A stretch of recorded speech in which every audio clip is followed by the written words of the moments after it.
"I'm just following protocol," the manager lied, waving through other executives while blocking Olivia's path. Olivia watched the double standard with a terrifying, ice-cold calm. She didn't need to shout to be heard. She waited until the police arrived to show the staff the one document they didn't expect, the deed to the bank. "The boss has arrived. If you believe everyone deserves respect and fair treatment, this story is for you. Subscribe to the channel and join us in standing against profiling. And drop a comment below telling me where you're watching from. I'd love to hear from you." Olivia James stood at the teller window, her ID already scanned and sitting on the counter. The young teller hadn't looked her in the eye since the screen refreshed. Instead, he was typing rapidly, his brow furrowed as if he'd just discovered a massive security breach. He leaned over to a colleague, whispering while casting a quick, sharp glance back at Olivia. Before Olivia could ask for an update, Riley Harrison, the branch manager, marched out of her office. She didn't offer a handshake or a welcome. She went straight to the computer, stared at the screen for 3 seconds, and then turned to Olivia with a tight, defensive posture.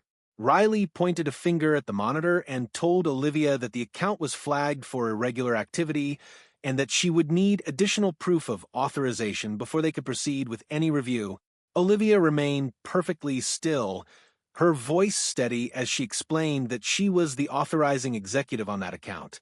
Riley's tone only sharpened, insisting that without written confirmation from corporate headquarters, access was denied. The irony was thick. Olivia was the very head of corporate she was demanding a letter from. Olivia stepped back from the counter, but she didn't leave the lobby. She moved toward a small seating area, keeping her leather portfolio tucked under her arm as she observed the flow of the branch. Within 3 minutes, a man in a light gray suit walked through the door and headed straight for the same teller window Olivia had just occupied. He didn't have an appointment, and he didn't seem to have any paperwork ready. The teller, who had just spent 10 minutes avoiding Olivia's gaze and typing suspicious notes into her file, looked up and beamed. There was no hesitation, no sudden system flag, and no lowering of the voice.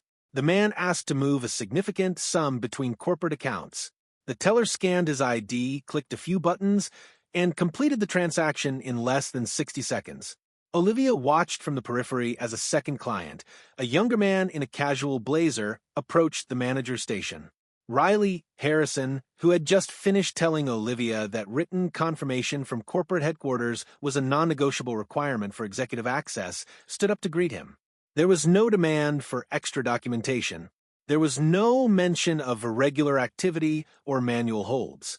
Instead, Riley laughed at a joke he made, took his card, and personally walked him into her office to handle his request. Olivia sat quietly, noting the exact time each of these interactions occurred. The protocol Riley had weaponized against her was nowhere to be seen for these other men. It was now undeniably clear that the verification required alert hadn't been triggered by the bank's security software, but by the people running it. The room remained quiet, but for Olivia, the silence was deafening. Every prompt service given to someone else was another piece of evidence confirming that she was being intentionally obstructed. She didn't feel rage, only a cold, professional clarity. She had seen enough to know that the problem wasn't a glitch in the system, it was the character of the team. Olivia didn't reach for her portfolio to show Riley more identification, and she didn't raise her voice to demand respect. She simply walked away from the counter and found a quiet spot by the window. She pulled her phone from her pocket, her movements deliberate and controlled. She wasn't calling a lawyer or a news outlet. She dialed the internal extension for the regional compliance director. When the line picked up, her voice was low but carried a surgical precision. She didn't lead with her new title. Instead, she provided the branch number, her personal account details, and a brief, factual description of a discretionary hold being placed on an executive-level transaction without a system-generated flag. She kept her eyes on Riley, who was still at the counter, laughing with the client she had ushered past the rules. Olivia informed the director that she was currently witnessing multiple breaches of the bank's equity policy in real time. She requested an immediate, unannounced, on-site audit of the morning's digital logs and personnel notes. There was no anger in her tone, only the cold efficiency of a woman who knew exactly how the gears of the corporate world turned. She stayed on the line just long enough to hear the director confirm that a team was already being mobilized from the regional office 5 blocks away. When she hung up, Olivia didn't pace or check her watch. She leaned against the wall and waited. She was the calmest person in the room because she was the only one who knew the clock had already started ticking for everyone behind that marble counter. To the staff, she looked like a defeated customer who didn't know when to leave. To Olivia, the branch had already ceased to exist in its current form. She was just waiting for the physical reality to catch up to the decision she had just made. The heavy glass doors of the branch swung open with a force that made the teller look up from his screen, and Riley Harrison paused mid-sentence in her office doorway. It hadn't been an hour or even a business day. Exactly 7 minutes had passed since Olivia ended her call. 3 people walked in, moving with the kind of synchronized urgency that usually signaled a robbery or a federal raid. Leading the group was the regional compliance director, a man Olivia had known for years, followed closely by 2 senior HR representatives carrying thin laptops. They didn't stop at the reception desk to sign in or wait for an invitation. They moved directly behind the counter, entering the employee-only area before the security guard even had a chance to stand up. The atmosphere in the branch shifted instantly from a quiet, sluggish morning to a high-voltage crime scene. Riley Harrison stepped out of her office, her face a mask of confusion that quickly began to melt into visible panic. She tried to muster her usual authoritative tone, asking what was going on and if there was a scheduled audit she had missed, but the compliance director didn't even look at her as he moved toward the main server terminal. He simply held up a hand to silence her and told her they were there to perform an immediate, real-time review of the morning's transaction logs and discretionary account holds. The teller who had first dismissed Olivia looked like he wanted to disappear into the floorboards. His hands hovered over his keyboard, frozen, as one of the HR representatives stood directly behind him and instructed him to step away from the terminal. The silence in the lobby was absolute. The other customers, sensing the sudden shift in power, began to edge toward the exit. But Olivia remained exactly where she was, leaning against the wall. She watched as the team began pulling the digital records, their faces illuminated by the cold blue light of the monitors. Riley stood off to the side, her fingers twitching at her sides, realizing too late that the woman she had treated as a nuisance was the center of the storm currently destroying her career. The compliance director stood behind the teller station, his eyes moving rapidly across the terminal screen as he pulled up the branch's activity log for the last 30 minutes. There was no conversation, only the sound of rapid keystrokes as he bypassed the local interface to access the raw system data. Riley Harrison stood a few feet away, her breathing shallow, watching as the digital history of her morning was laid bare. The director pointed to the timestamp corresponding to Olivia's arrival. The system showed that as soon as Olivia's identification had been scanned, a user had manually overridden the standard processing screen. The audit team verified that no automated security protocols had been triggered. There was no high-risk alert from the central server, no history of suspicious activity on the account, and no mismatch data that would justify a hold. Instead, the logs revealed a discretionary hold, entered directly from the teller's keyboard and authorized by Riley's manager credentials within seconds. The director clicked on the internal memo field attached to the hold. The screen displayed the words Riley had typed. "Client appears suspicious. Verify." The HR representative standing next to the director made a note on her own tablet, her expression hardening. They cross-referenced this with the logs of the 2 men Olivia had watched being served earlier. In both of those cases, the logs were clean, standard transactions with 0 manual notes or secondary authorization requests. The digital trail proved that the bank's security software hadn't flagged Olivia James. The branch manager had simply used the system as a tool to justify her own bias. The director turned the screen toward Riley, the text of her own note glowing in the dim light of the station, leaving her with no technical excuse to hide behind. The regional compliance director didn't wait for an explanation. He stepped away from the terminal and looked directly at Riley Harrison, who was now leaning against a desk for support. He told her that her actions were a clear-cut case of discriminatory account obstruction.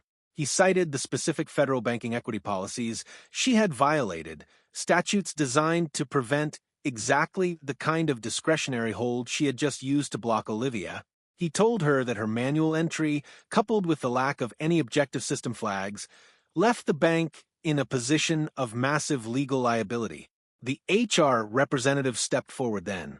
She didn't offer a private meeting or a chance to clear out the desk later. She informed Riley that her employment was terminated, effective immediately, for gross misconduct and a breach of corporate ethics standards.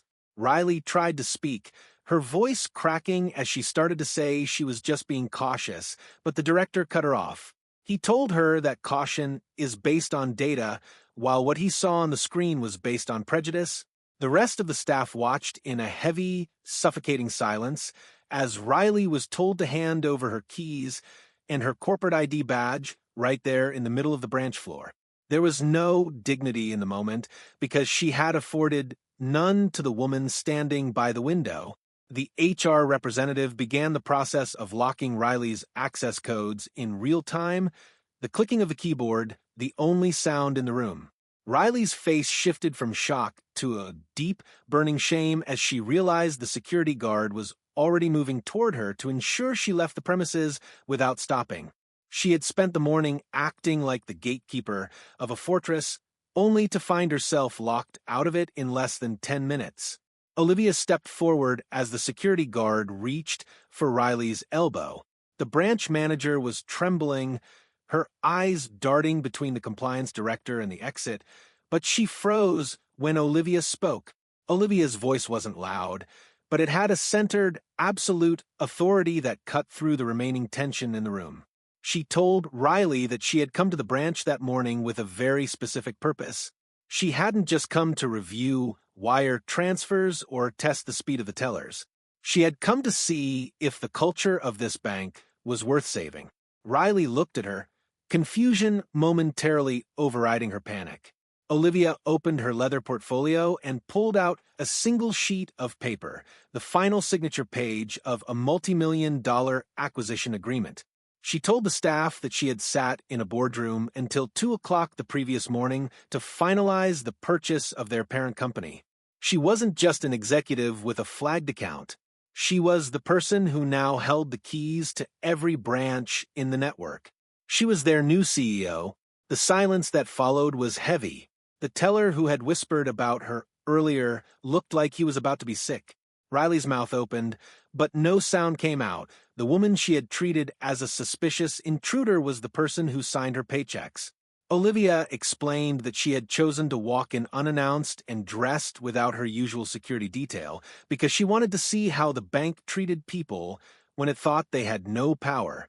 She had wanted to see if the protocol the bank boasted about was a shield for the customers or a weapon used by the staff. She looked at the document in her hand and then back at the stunned faces behind the counter. She told them that the acquisition was more than a transfer of assets. It was a total change in leadership. She had seen everything she needed to see within 10 minutes of walking through the door. Riley Harrison wasn't just a bad manager, she was a liability to the vision Olivia had spent 20 years building. Olivia folded the paper, tucked it back into her portfolio, and stood as the undisputed owner of the room, leaving no doubt that the hierarchy of the branch had been permanently dismantled. Olivia stood in the center of the lobby, her presence filling the space far more than any title or acquisition paper could. She didn't look at the doors where Riley had just been escorted out, she looked at the staff who remained. Most of them were staring at their desks, unable to meet her eyes. Olivia told them that what had happened over the last 30 minutes wasn't just a failure of one manager, but a failure of the entire room's culture. She explained that a bank is built on trust, and trust is impossible to maintain when it is applied selectively. She spoke about the true nature of power. She told them that real power isn't the ability to say no to someone at a counter or the authority to flag an account because of a personal bias. True power, she said, is the responsibility to protect the dignity of every person who walks through the door, regardless of how much money they are moving or what they look like. She told them that if they only showed respect to people they feared or people they recognized, then their respect was a performance, not a value. Olivia made it clear that corporate ethics aren't just words in an employee handbook that you memorize for an annual review. They are the split-second decisions made at a teller window when no one is watching. She told the staff that they had all watched Riley obstruct her, and they had all watched other men be served without question. By staying silent, they had agreed with the discrimination. She told them that from this moment forward, the suspicious note in the system would be replaced with a mandate for universal service. She concluded by telling them that leadership isn't about the office you sit in, it's about the standard you refuse to lower. She wasn't interested in employees who just followed orders. She wanted people who had the integrity to question an order that felt wrong. She told them that the branch was now under a new ownership that valued character over compliance, and that anyone who couldn't find it in themselves to treat a stranger with the same urgency as a CEO didn't belong at her company. Olivia didn't wait for the dust to settle before she began the work of reconstruction. As the security team moved the last of the terminated staff toward the exit, she turned her back on the glass doors and looked at the remaining employees who were still standing in a state of shock behind their terminals. She told the regional compliance director to stay on site for the remainder of the week to oversee every single transaction and to ensure that no more discretionary holds were being used as weapons of bias. She walked behind the counter, entering the workspace not as a guest or a victim of their policy, but as the person now responsible for their professional standards. She looked at a quiet assistant manager who had spent the morning trying to help customers while the others were whispering, and she told her she was now the interim branch lead. She gave her a simple instruction. Purge every manual note in the system that contained a word suspicious without a corresponding police report or a verified fraud alert. Olivia then addressed the line of customers that had begun to form again. She apologized for the delay, but she didn't offer a generic corporate excuse. She told them that the branch had been closed for 10 minutes to remove a leadership that didn't believe in equal service.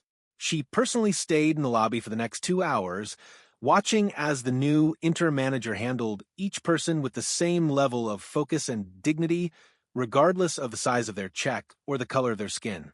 By noon, the atmosphere in the branch had shifted from one of guarded hostility to one of transparent accountability. Olivia made it clear that she would be reviewing the branch's service logs every Friday evening from her own office. She wasn't looking for high sales numbers, she was looking for a lack of irregularity flags. She told the staff that the old era of the gatekeeper was over. From that day forward, the only thing that would determine a person's experience in her bank was the validity of their request, not the assumptions of the person behind the desk. She walked out of the branch knowing that while she couldn't change every heart in the city, she had just ensured that in this building, respect was no longer a negotiation. Olivia James walked out of the branch and into the morning air, her leather portfolio tucked firmly under her arm. She didn't look back. She didn't need to.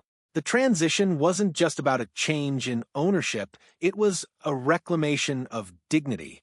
By standing her ground, she had proven that true power isn't found in a title or a bank balance. It's found in the courage to hold the world to a higher standard of integrity. Real leadership is revealed in how we treat those we think can do nothing for us. If this story of quiet strength and hard-earned justice moved you, please take a moment to like this video and subscribe to the channel. Hit the notification bell so you never miss a story about the power of character. Your support helps us share more stories that matter.